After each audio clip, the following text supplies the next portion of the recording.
wouldn't need I will be at the one I ought. I can help you know protest right now, like, I get one. So I need to comments. And if you comment, we can mal go well when I'm not. You know what I'm not.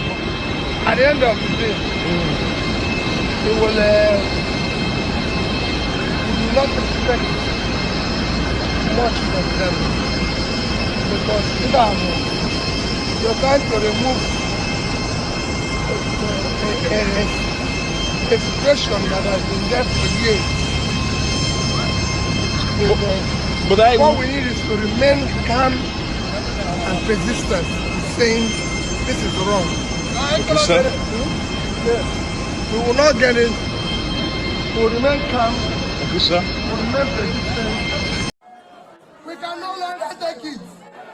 You either do what you tell us, or please you leave our office so we can hire somebody else. Daddy and I, all your country has done in the past 20 years is to produce insecurity, yes, to produce poverty, to produce joblessness, to produce acid strife, fuel scarcity, all one form of suffering or the other. Daddy and I are promising you that we will secure and unite Nigeria.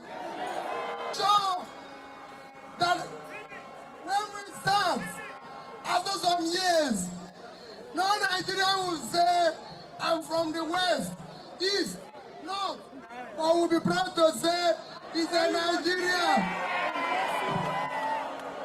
We want Nigerians to celebrate their Nigerianness, celebrate their passport. We assure you, we are going to work hard to put people out of poverty. We are going to work hard to ensure that our youth are employed. And the way to do it is that we will remove this country from consumption to production.